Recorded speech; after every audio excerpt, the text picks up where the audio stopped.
I have never felt fear like that before. We were cruising at 35,000 feet, somewhere over the Atlantic, when my dad suddenly clutched his chest. His face drained to color, turning a sickly gray, sweat pouring down his temples. I screamed for help, but the only bathroom on this fully packed flight was locked from the inside by a woman who flat out refused to come out. As my dad began slumping sideways in his seat, gasping, unable to form words, she shouted back that it was her right to be in there and no one could force her move. My heart was hammering so violently I thought it might burst. Dad's eyes rolled back. His arm went slack. This was a stroke. I knew it instantly because I'd watched my grandpa go through the exact same thing years earlier. Panic rippled through the surrounding passengers. A doctor sitting 2 rows ahead vaulted over seats, yelling that he needed space and privacy to help. But the bathroom door never opened. Flight attendants banged on it, pleading at first, then issuing firm warnings. The woman only screamed louder about privacy laws and how she paid for a ticket, just like everyone else. I dropped to my knees in the aisle, gripping my dad's hand, begging him to stay with me as tears blurred my vision. The crew radioed the cockpit and announced a medical emergency, but we were still hours from the nearest airport. Every second that bathroom stayed occupied felt like a death sentence for my father. Then the head attendant's expression hardened. She grabbed the intercom and said, "We're breaking the door." The woman inside erupted, shrieking threats, screaming about lawsuits and how they couldn't touch her. I didn't care anymore. Someone pulled a tool from the galley. 2 male crew members forced a lock while the cabin fell into dead silence. My dad's breathing grew shallow and wet, a horrible rattling sound I'll never forget. When the door finally burst open, there she was, a middle-aged woman in a neat cardigan, fully dressed, sitting calmly and scrolling on her phone like nothing was wrong. She looked up, offended, as if we were the problem. The doctor rushed straight past her to my dad, while attendants dragged her into the aisle. She kept yelling that she had a medical condition, that she required exclusive use of the bathroom, that all of us were violating her rights. As the crew moved her toward the back, I saw my dad again. His seat was laid flat, oxygen mask strapped on, the doctor working fast. My whole body was shaking as I prayed, barely holding myself together. Then the captain came on the intercom, announcing a diversion and emergency landing. But the woman wasn't finished. She demanded to speak to the pilot, screaming about discrimination, filming everyone with her phone, even as my dad fought for his life. The crew surrounded her, ordering her to sit and stay quiet. But her voice kept slicing to the cabin like a blade. I couldn't comprehend how someone could be so heartless. I had no idea then that what would happen next in the air, and the real reason she was so desperate to keep that bathroom door locked, would shock every single person on board. The cabin lights dimmed as we banked sharply toward the diversion airport. Oxygen masks dangled in use overhead, but the tension was suffocating. My dad was stretched across 3 seats now. The doctor pumped his chest gently, injecting something from the emergency kit, while a flight attendant held him 4-bag high. I stayed at his head, whispering that help was coming, even though every ragged breath sounded like it could be his last. The woman from the bathroom was strapped into a rear jump seat, wrists loosely restrained because she wouldn't stop lunging toward the cockpit door, screaming that the airline would pay for assaulting her. Her face was beet red, veins bulging, eyes wild enough to make nearby passengers recoil. She ranted nonstop about lawsuits, about owning the airline, about how everyone aboard would go to jail for violating her HIPAA rights. HIPAA? On a plane? For locking herself in the only working bathroom during a stroke?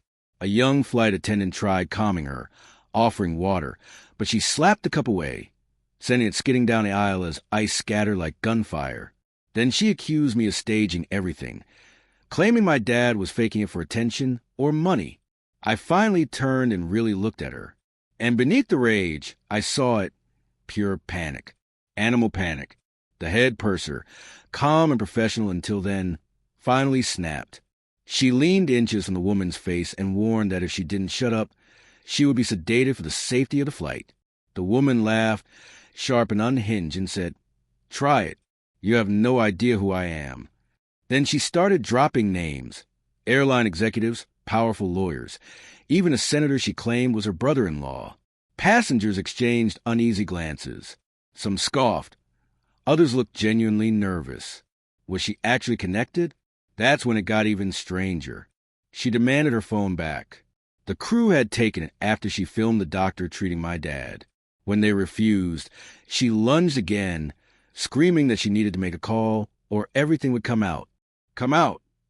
I didn't understand what that meant. The male attendant holding her warned one last time, but she spat in his face, full on, deliberately. The cabin gasped. He wiped away silently, jaw tight, the muscle in his cheek twitching from sheer restraint.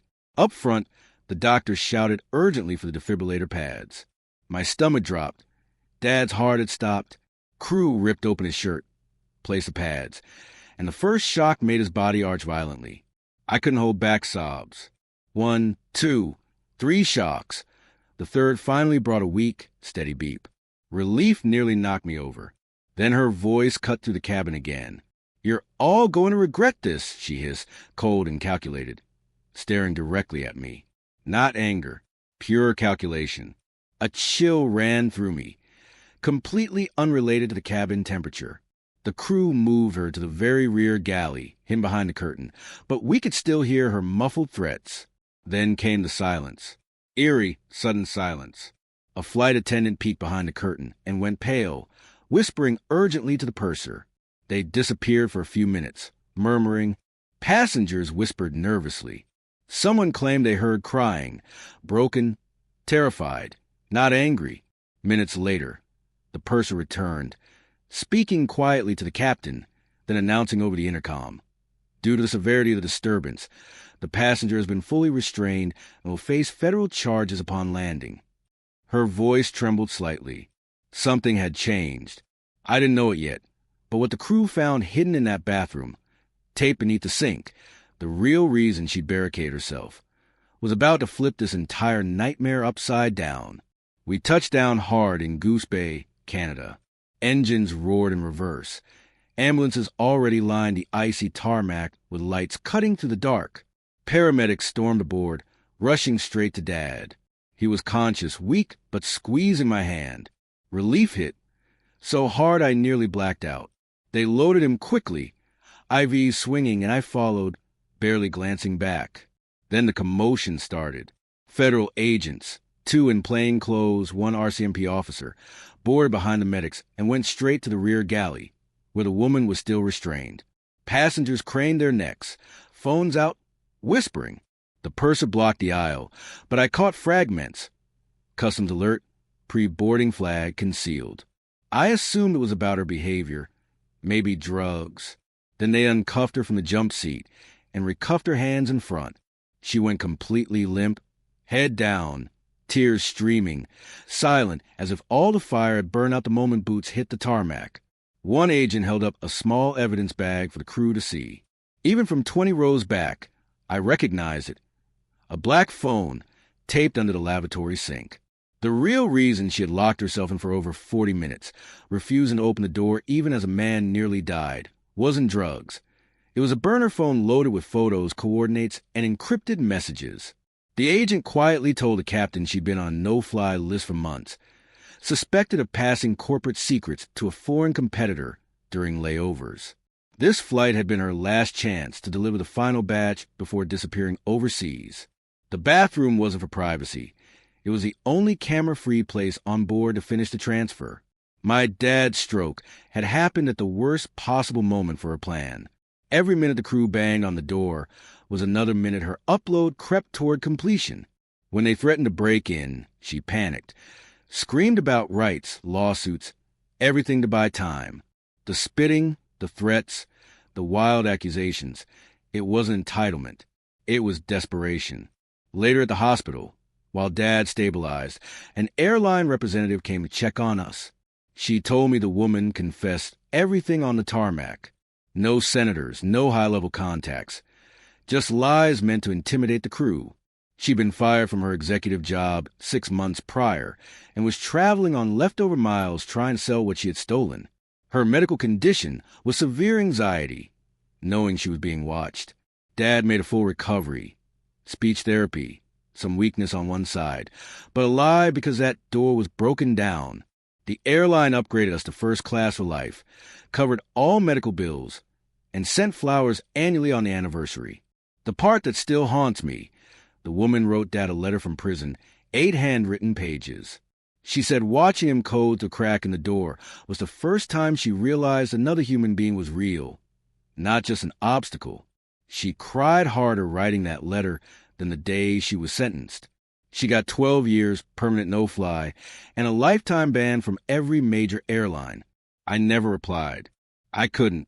But sometimes, when turbulence hits and the seatbelt ding goes off, I think about how one locked door changed 3 lives forever. Dad's, hers, and mine. I am grateful every single day that the crew didn't wait to break it down. If you enjoyed this story, make sure to hit that subscribe button. Every subscription motivates me to bring more intense, dramatic HOA stories. And don't forget to tap the bell icon so you never miss a new upload. The next story? Justice gets even more satisfying.